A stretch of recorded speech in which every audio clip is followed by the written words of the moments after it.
Goku ने हमें कई सारी ट्रांसफॉर्मेशंस दिखाई है, जिनमें से अब तक की शायद सबसे ताकतवर कैनन ट्रांसफॉर्मेशन है मास्टर्ड अल्ट्रा इंस्टिंक्ट। और जब भी हम गोकू की बात करते हैं तो हम इसको स्टेट ही बोलते हैं। और फिर उसमें गोकू ने कुछ ऐसा कर दिखाया जिससे ड्रैगन बॉल फैंस के साथ साथ नारुतो फैंस भी चौंक गए। ओमेगा अल्ट्रा इंस्टिंक्ट, एक ऐसी फॉर्म जिसके बारे में आप लोग ज्यादा डिटेल में नहीं जानते, लेकिन देखा इस फॉर्म को सबने है। लेकिन मैं इस फॉर्म के बारे में जो जानता हूँ, शायद उससे जानने के बाद आप लोग गोकू के बारे में एक ऐसी चीज समझ पाओ जिससे आपको पता लगे कि गोकू ऐसे कैसे कर लेता है हर बार, और क्या वेजिटा भी ओमेगा ट्रांसफॉर्मेशन को कर सकता है अपने अल्ट्रा ईगो का इस्तेमाल करके, जो कि होगी omega ultra ego. Hello fandom, मैं हूँ आपका दोस्त वेजिटा, और अगर आप भी गोकू की औसम, मजेदार और पलंग तोड़ कैसी अपमानजनक बातें कर रहा होता है, ये अश्लील है। तोड़ ओमेगा अल्ट्रा इंस्टिंक्ट के बारे में डिटेल में जानना चाहते हैं तो बने रहिएगा एंड तक, और मेरे चैनल पर भी। और अगर आप चैनल पर न्यू हैं तो उस रेड सब्सक्राइब बटन पर अपना फेवरेट अटैक कीजिए और चैनल को सब्सक्राइब कीजिए, जिससे कि मुझे मिलेगा मोटिवेशन और मैं लाता रहूंगा आप लोगों के लिए ऐसे ही कमाल के ड्रैगन बॉल से जुड़ी चीजें सबसे पहले। अल्ट्रा इंस्टिंक्ट के कई रूप हमने देखे हैं जो सिर्फ अभी तक गोकू ने हमें दिखाए हैं, जैसे कि ultra instinct sign, mastered ultra instinct, और गोकू अपनी सभी फॉर्म्स के साथ अल्ट्रा इंस्टिंक्ट को इस्तेमाल कर सकता है। लेकिन सबसे बढ़िया अल्ट्रा इंस्टिंक्ट की फॉर्म ओमेगा अल्ट्रा इंस्टिंक्ट, जिसके बारे में हम लोग आज जानेंगे। तुम लोगों को याद होगा जब ड्रैगन बॉल सुपर का चैप्टर 66 आया था तो उसमें गोकू ने कैसे ओमेगा अल्ट्रा इंस्टिंक्ट को हासिल किया था। नहीं, थोड़ा सा फ्लैशबैक ले लेते हैं अपने भाइयों और बहनों के लिए जिन्हें थोड़ा थोड़ा याद है। तो मोरो मिरस से एब्जॉर्ब किए गए अल्ट्रा इंस्टिंक्ट को अच्छे से इस्तेमाल तो नहीं कर पाता, जिसकी वजह से वो प्लैनेट में समा जाता है और उसकी बॉडी उस समय फटने वाली होती है, क्योंकि मोरो ने अल्ट्रा इंस्टिंक्ट को ट्रेनिंग से नहीं बल्कि अपने जादू से हासिल किया था। और वो कोई ऐसी वैसी टेक्निक नहीं है जिसको आप उठा के कॉपी कर लो। कि तभी ऊब, जिसके पास लॉर्ड्स ऑफ द लॉर्ड की शक्ति होती है, वो गोकू के लिए अपनी एनर्जी सेंड करता है, जिसे एब्जॉर्ब करने के तुरंत बाद ही गोकू मास्टर्ड अल्ट्रा इंस्टिंक्ट में आने के साथ साथ अपने चारों तरफ एक एनर्जी की बॉडी बना लेता है जो अल्ट्रा इंस्टिंक्ट की हीट से बनी होती है। और नारुतो फैंस इस चीज को अच्छे से रिलेट कर पा रहे होंगे और जानते होंगे कि सुसानो एक ऐसी ही टेक्निक है, लेकिन इन दोनों के फंडामेंटल्स बहुत ज्यादा डिफरेंट हैं। चलो, अब हमें ये तो पता लग गया कि कैसे गोकू ने इस फॉर्म को हासिल किया,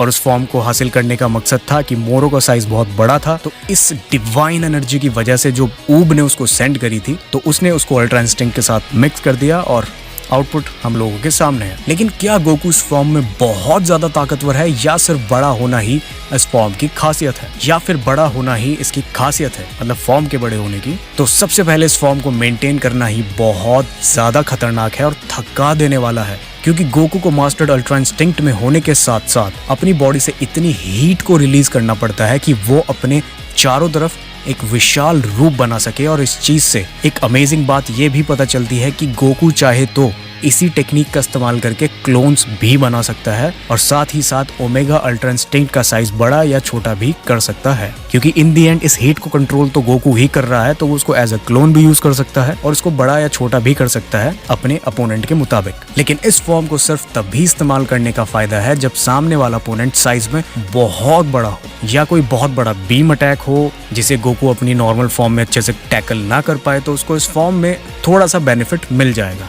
लेकिन ज्यादा स्टेमिना और की के इस्तेमाल की वजह से गोकू इस फॉर्म को बिल्कुल भी इस्तेमाल नहीं करता है, जो कि हमने देखा है कि उसने अब तक एक बार ही इस फॉर्म को इस्तेमाल करा है। तो क्या गोकू की ओमेगा अल्ट्रा इंस्टिंक्ट बहुत ज्यादा ताकतवर है? सिचुएशन पे डिपेंड करता है।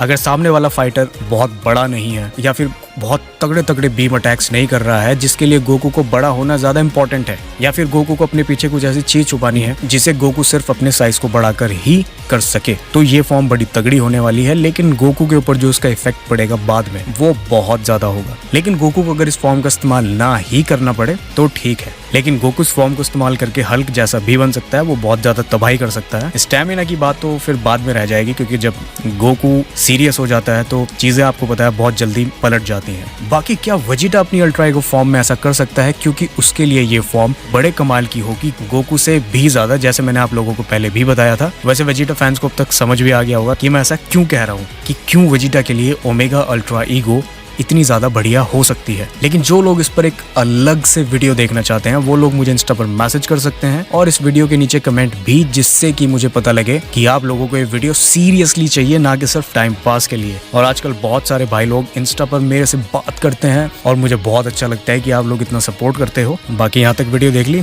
बहुत बढ़िया। लेकिन मुझे पता है कि बहुत सारे लोग इंस्टा पर हैं और वो नहीं जानते कि मैं इंस्टा यूज करता हूँ, क्योंकि मैंने बहुत सालों से इंस्टा कभी यूज नहीं करी। तो मैं अपनी आईडी का लिंक नीचे कमेंट सेक्शन में छोड़ दूंगा और ऊपर कार्ड में भी, तो आप लोग वहां से सवाल पूछ सकते हैं इंस्टा पर, या फिर नेक्स्ट वीडियो किस टॉपिक पर होनी चाहिए वो भी मुझे वहां सजेस्ट कर सकते हैं। अगर कुछ एक जैसे टॉपिक्स बहुत बार रिपीट हुए तो उन पर मैं वीडियो जरूर बनाऊंगा। तो आशा करता हूँ आप लोगों को वीडियो पसंद आई होगी। मिलते हैं नेक्स्ट वीडियो में, तब तक के लिए कामेहामेहा।